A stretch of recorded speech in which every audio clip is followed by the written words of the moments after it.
안녕하세요. 에어스임 정정수입니다. 자, 이번 영상은 자이언 킥 비트 영상을 준비했는데요. 킥 비트 영상으로는 크게 이제 세 가지 킥 비트가 있습니다. 2비트 킥, 4비트 킥, 6비트 킥이 있는데 2비트 킥의 경우에는 장거리 1500m 아니면 뭐 1000m, 오픈워터 이런 곳에서 많이 사용을 하는 킥이고 4비트 킥의 경우 200m, 400m 중거리 거리에서 많이 사용하는 킥입니다. 그리고 6비트 킥 같은 경우에는 단거리에서 적합한 킥으로 50m나 100m에서 가장 빠른 속력을 낼 때 사용하는 킥입니다. 사람마다 편한 비트가 있으니까 너무 구애받지 않으셔도 됩니다.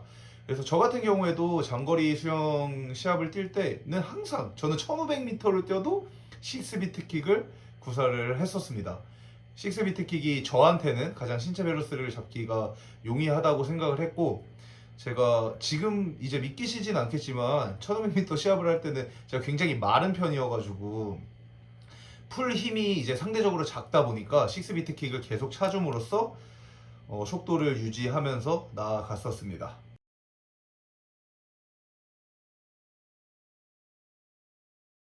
먼저 킥의 기본이 되는 투비트 킥입니다.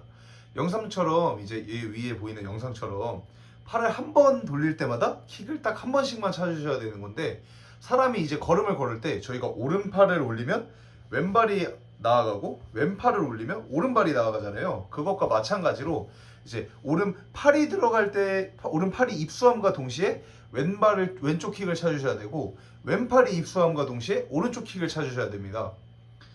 어, 이렇게 차는 이유는 이제 오른팔이 들어갈 때 오른발을 차거나 왼팔이 들어갈 때 왼발을 차게 되면 저희가 오른팔을 들을 때 오른발을 들여서 짱구처럼 걷는 것과 마찬가지로 신체 밸런스를 잡는 것이 굉장히 어렵고, 롤링에 이제 같은 팔과 같은 다리가 들어가게 되면 롤링에 굉장히 어려움을 느낄 수 있기 때문에 꼭 오른팔이 들어갈 때 왼쪽 킥, 왼팔이 들어갈 때 오른쪽 킥을 찾으셔야 됩니다. 이제 주로 워밍업이나 속도보다는 편안함을 추구하는 수영을 하실 때 이제 사용을 해주시면 됩니다. 투비트 킥이 충분히 숙달되시고 나면은 이제 4비트 킥으로 한번 넘어가 보도록 하겠습니다. 다음은 4비트 킥입니다. 저 앞에서 투비트 킥, 오른팔이 들어갈 때 왼쪽 킥, 왼팔이 들어갈 때 오른쪽 킥 다 연습하고 오셨죠?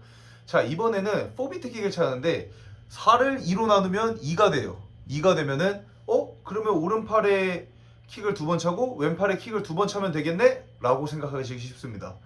하지만 그렇게 차주시면 안 되죠. 왜냐면 자, 오른팔이 들어갈 때 오른발 왼발을 차고 왼팔이 들어갈 때도 오른발 왼발을 차다 보면 오른쪽에서 오른발 왼발을 차든 왼팔에서 왼발 오른발을 차든 꼭 같은 팔과 같은 다리를 차야 되는 상황이 옵니다. 왜냐면 킥을 짝수로 차기 때문이죠. 자, 그래서 4비트 킥을 어떻게 차야 되냐? 그러면 두 번이 아니라 저희는 홀수로 나눠야 돼요. 1, 3 이렇게 돼야 신체 밸런스를 가장 잡기 좋게 오른팔이 들어갈 때 왼쪽 킥을 찰 수 있고 왼팔이 들어갈 때 오른쪽 킥을 찰 수 있습니다.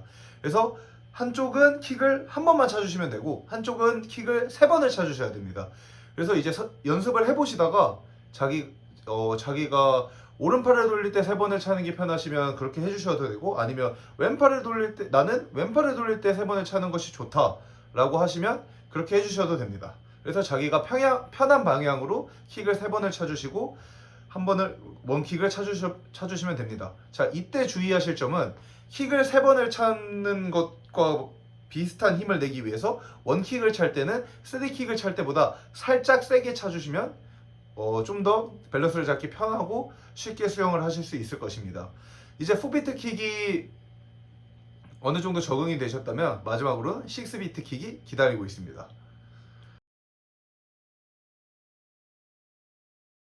자, 다음은 6비트 킥입니다. 4비트 킥까지 이제 마스터가 되셨으면 가장 빠른 속도를 낼 수 있는 6비트 킥을 충분히 연습하셔도 될 것입니다. 4비트 킥에서 일단 한쪽만이지만 킥을 3번씩 차는 연습을 했기 때문에 6비트 킥은 2비트 킥이나 4비트 킥 타이밍보다는 좀 더 쉽게 접근하실 수 있을 것입니다. 일단 타이밍은 2비트 킥과 똑같습니다. 4비트 킥도 마찬가지겠지만 2비트 킥처럼 왼팔이 입수할 때 오른쪽 킥을 차주시면 되고 오른팔이 입수할 때 왼쪽 킥을 차주시면 됩니다. 그래서 4비트 킥에서 연습했던 3번을 오른쪽 팔이 들어갈 때는 왼, 오, 왼, 해서 왼쪽으로 끝나게 되고요. 왼쪽 팔이 들어감과 동시에 오른쪽, 왼쪽, 오른쪽 킥을 차주시는 것이 포인트입니다. 그래서 보통 팔을 최대한 빨리 돌릴 때 달인을 3번 차는 것이 보통은 이제 딱 맞아 떨어질 수 있습니다. 이제 3번 이상, 4번, 5번까지 킥을 차기에는 팔이 돌아가는 속도가 있기 때문에 쉽지 않습니다. 그래서 6비트 킥 이상의 킥은 존재하지 않고요. 아마추어 분들 같은 경우에는 6킥을 이제 3번씩 계속 차주시는 것이 체력 소모가 좀 크실 수 있습니다. 그래서 25m 기록을 재거나 50m 단거리 기록을 잴 때 이제 가장 빠른 속력을 내셔야 될 때 이제 6비트 킥을 활용해 주시면 됩니다. 자, 2비트 킥, 4비트 킥, 6비트 킥 모두 다 가장 중요한 것은 팔이 들어갈 때 킥의 위치를 찾아주시는 겁니다. 팔을 당길 때의 타이밍이 아닌 팔이 물속에 들어갈 때 반대쪽 다리를 차주시는 것이라고 생각해 주시면 됩니다.